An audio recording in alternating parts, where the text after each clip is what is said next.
Hey guys, Danny Johnson here. There's a scam going on right now, and I just want you to be aware of it so you never fall victim to it. Basically, in the olden days, people used to roll the miles back on cars to try to sell them for more money, because obviously a car with less miles on it's worth more money. And today with DMV records and Carfax and all those kind of things, it's a little harder to do that, so they're not exactly trying to change the odometer, but instead limit how many miles are going onto it.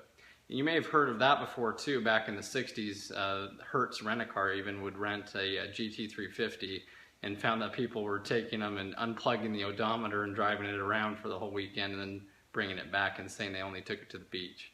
Anyway, that's a different story, but basically it's been going on for a long time, and now it's a little different the way that people are doing it, and sometimes people are doing it without even noticing. So I'm going to go over the most common ways that people are fooling or hacking the odometer and see if any of these come to mind for you. So one of the most common ways that this is happening, and it may be innocent, is people are going out and putting a different set of wheels on their car. So how can that hurt it? Well, if you go to a bigger size wheel, the wheel is spinning less. And as it spins less, it's tricking the transmission, which has parameters set up in the gearing on how many revolutions the tire is making, and therefore how many miles are going on the car. So if you ever see a huge lifted truck driving down the road, well, if they haven't calibrated those wheels back onto there, then they're actually showing a lot less miles than are really on the odometer. So now that we're talking about modifications, we'll go into the rear end gears on a rear-wheel drive car. It's very desirable in a lot of cases to change out the rear gear ratio.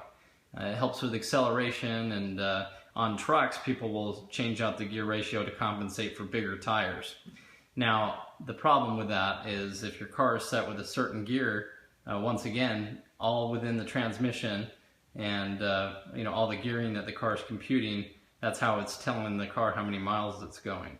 So, for example, on one of my other Mustangs, I actually had this work against me. And what had happened is I switched out my rear end gears from a 273 all the way up to a 373. It didn't take long for me to be driving down the freeway and realize that I was showing that I was going 110 miles an hour when I was really only going about 65. So on the reverse side of that, somebody may switch their gears and go to a different size, and where it's actually showing that they're going slower than the car really is. And more on that in a minute. I'll show you how people are tricking you with the handheld tuners. Now anyone with a credit card can jump online and buy one of these handheld tuners. Then you can go in and change settings such as the axle ratio. So for example, when you go in here, it shows you all the different values of different preset gear sets that the car has and that the computer is calibrated for. And mine, for example, is on 410 because that's the gear set that's in the car that I've installed.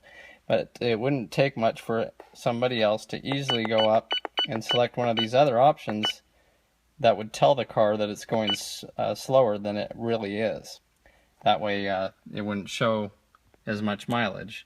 Now, of course, there would be some drawbacks to that, where you'd be driving down the road and you wouldn't know exactly how fast you're going because it would show 20 miles an hour when you're going 55. But anyway, that's another thing that people can do. So some of the final ways that people could do this is buy a whole spare gauge cluster like this and swap it into their car. Now this one, for example, has a chip that has to match the key that you're putting in, so there are some obstacles, but people know how to tune those things out. They can also go through and change the actual odometer by taking it out of the back and putting a new one in. Now obviously this would be pretty noticeable when you pull a Carfax and it says the car had 80,000 on it and now you're showing 10 miles. So a lot of people won't get away with it, and after a certain age they don't really care much about how many miles is on the car for a restoration project. One of the other things that people can do is put this gauge cluster into their car with lower mileage and drive it as much as they want, and then put their old one back in. Now, is this happening all the time? I bet it is in certain ways, and sometimes it's innocent, sometimes people are doing it on purpose. In the end, there's not a lot you can do to really prove that somebody has done something like this, But it's just something to consider when you go looking at a car with only the mileage as the main deciding factor. So just keep your eye out. Thanks for watching, guys.